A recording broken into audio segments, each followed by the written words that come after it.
ನಮಸ್ಕಾರ, ನೀವು ನೋಡ್ತಿರೋದು ದೋ or die 24x7 Kannada news. ಕರ್ನಾಟಕದ ಪ್ರತಿಯೊಂದು ಪ್ರಮುಖ ಸುದ್ದಿ ಮೊದಲು ಮತ್ತು ನಿಖರವಾಗಿ ನಮ್ಮೊಂದಿಗೆ. ನಾಗಲಕ್ಷ್ಮಿ ಅಂತ ನನಗೆ ನಿಮ್ಮ ವಯಸ್ಸಿನ ಇಬ್ಬರು ಮಕ್ಕಳಿದ್ದಾರೆ. ನನಗೀಗ 51 ವರ್ಷ. ಹೌದು, ನನ್ನ ವೃತ್ತಿ ಡಾಕ್ಟರ್ ಧರ್ಮ.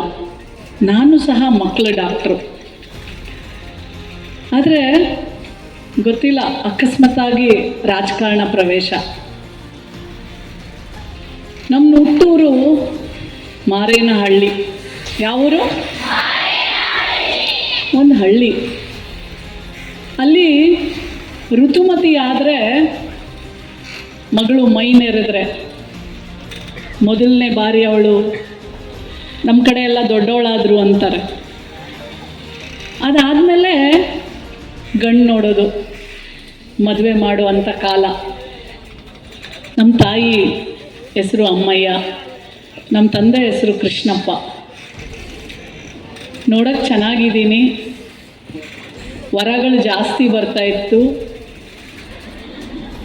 ನಮಗೆ ನಾವೇ ಹೌದು ಚೆನ್ನಾಗಿದ್ದೀವಿ ಅಂತ ನಾವು ಹೇಳ್ಕೊಳ್ಳೇಬೇಕು. ಯಾರೇನು ಹೇಳೋದು ಬೇಡ.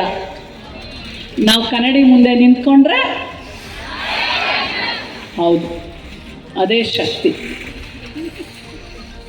ಮದುವೆ ಮಾಡಿ ಅಂತ ನಮ್ಮಮ್ಮ ಹೇಳ್ತಾರೆ, ನಮ್ಮಪ್ಪ ಹೇಳ್ತಾರೆ, ನನ್ನ ಮಗಳನ್ನ ನಾನು ಚೆನ್ನಾಗಿ ಓದಿಸ್ತೀನಿ, ನಾನು ಮದುವೆ ಮಾಡಲ್ಲ ಅವಳಿಗೆ, ಅವಳು ಯಾವತ್ತು ನಾನು ಮದುವೆ ಆಗ್ತೀನಿ ಅಂತಾಳೆ ಅಲ್ಲಿವರೆಗೂ ನಾನು ಓದಿಸ್ತೀನಿ ಅಂತ ನಮ್ಮಪ್ಪ ಹೇಳ್ತಾರೆ.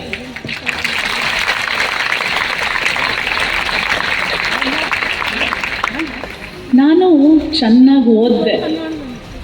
ನಾನೇನಾದರೂ ಅವತ್ತಿನ ಕಾಲಕ್ಕೆ ಮೊಬೈಲ್ ಇದ್ದು ಯಾರನ್ನಾದರೂ ಓದೋ ವಯಸ್ಸಲ್ಲೇ ಲವ್ ಮಾಡ್ಕೊಂಡು ಹೋಗ್ಬಿಟ್ಟಿದ್ರೆ ಖಂಡಿತ ಡಾಕ್ಟ್ರ್ ಆಗ್ತಿರಲಿಲ್ಲ. ಇಡೀ ಊರಿಗೆ,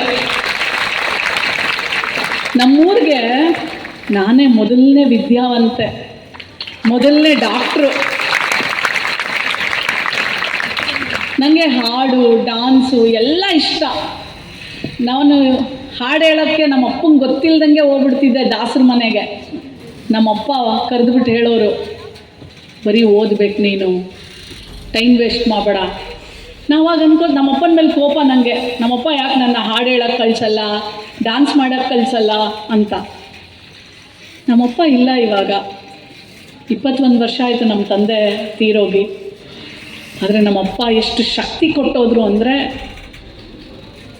ಇವತ್ತು ಹಾಡು ಹೇಳೋಕ್ಕೆ ಸಂಗೀತ ಟೀಚರ್ ಬರ್ತಾರೆ, ನನಗೆ ಡ್ಯಾನ್ಸ್ ಕಲಿಸೋಕ್ಕೆ ಡ್ಯಾನ್ಸ್ ಟೀಚರ್ ಬರ್ತಾರೆ, ಯೋಗ ಕಲಿಸೋಕ್ಕೆ ಯೋಗ ಟೀಚರ್ ಬರ್ತಾರೆ.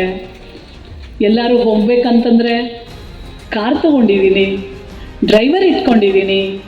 ನಮ್ಮ ಮನೇಲಿ ನನ್ನ ಕೆಲಸ ಮಾಡಲಿಕ್ಕೆ ನನಗೊಬ್ಳು ಮನೆಯಲ್ಲಿ ನನಗೆ ಕೆಲಸ ಮಾಡಲಿಕ್ಕೆ ಸಹಾಯ ಮಾಡಲಿಕ್ಕೆ ಅವಳು ತಾಯಿ ರೂಪದಲ್ಲಿ ನಮ್ಮ ಮನೇಲಿ ನನಗೋಸ್ಕರ ಒಬ್ಳು ಕೆಲಸ ಮಾಡ್ತಾಳೆ.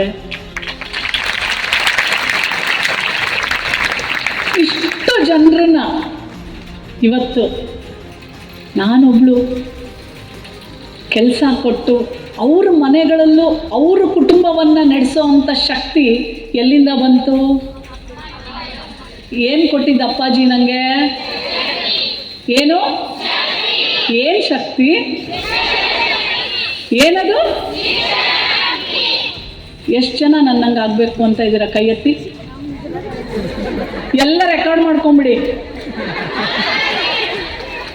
ನಾನು ವೇಟ್ ಮಾಡ್ತಾ ಇರ್ತೀನಿ. ನೀವೆಲ್ಲ ನಾನು ಎಲ್ಲೇ ಇದ್ರೂ ಬಂದು ಭೇಟಿ ಆಗಬೇಕು. ಆಗ್ತೀರಾ? ಆ ದೇವರಿಗೆ ಕೋಟಿ ಕೋಟಿ ಥ್ಯಾಂಕ್ಸು. ಅವತ್ತು ಮೊಬೈಲ್ ಇರಲಿಲ್ಲ. ಇದ್ದರೆ ದಿನ ಬೆಳಗ್ಗೆ ಎದಳೋದು, ಅಪ್ಪ ಅಮ್ಮ ಬೈತಾರೆ ಅಂದರೆ ಕದ್ದು ಮುಚ್ಚಿ ಮೊಬೈಲ್ ತಗೊಂಡೋಗಿ ನೋಡೋದು. 1 ಗಂಟೆಗೆ 100 ರೀಲ್ಸ್ ನೋಡ್ಬೋದು. ಎಷ್ಟು? 1 ತಿಂಗಳಿಗೆ 6000 ರೀಲ್ಸ್ ನೋಡ್ಬೋದು 1 ಗಂಟೆಗೆ. ಏನಾದ್ರು ಕೊಡುತ್ತಾ? ಇಲ್ರಿ ಅಲ್ರಿ. ಆದರೆ ನಿಮ್ಮ ಭವಿಷ್ಯ ನಿಮ್ಮ ಕಣ್ಮುಂದೆ ಇದೆ. ನನ್ನಂಗೆ ಆಗಬೇಕು ಅಂತಂದರೆ ನೀವೆಲ್ಲರೂ ಕಷ್ಟಪಟ್ಟು ಓದಿದಾಗ ಮಾತ್ರನೇ ನೀವು ನನ್ನಂಗೆ ಆಗಕ್ಕೆ ಸಾಧ್ಯ. ನನ್ನಂಗೇನು, ನನಗಿಂತ ಹೆಚ್ಚಿನ ರೀತಿಯಲ್ಲಿ ನೀವು ಆಗ್ಬೋದು.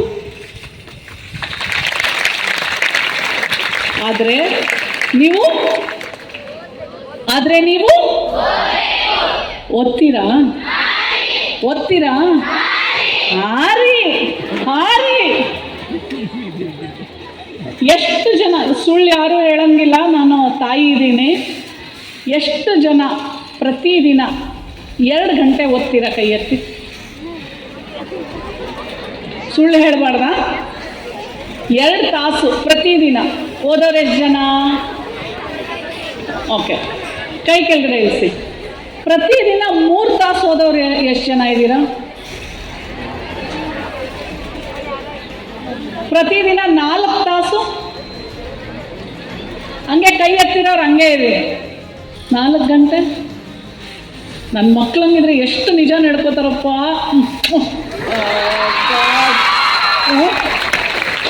ತಾಯಿ ಅಂದ ತಕ್ಷಣ ನೋಡ್ರಿ, ಒಬ್ಬರು ಸುಳ್ಳು ಹೇಳಕ್ಕೆ ರೆಡಿ ಇಲ್ಲ.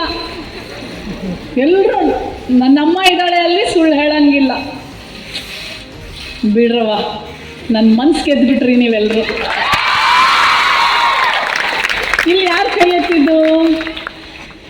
ಓಕೆ, ನಿಂತ್ಕೋ. ಏನವ ನಿನ್ನ ಹೆಸರು?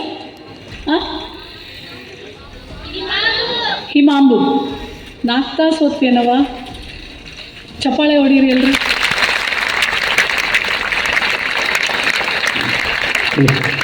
ನೀನು ಏನಾಗ್ಬೇಕಂತಿದ್ಯವ?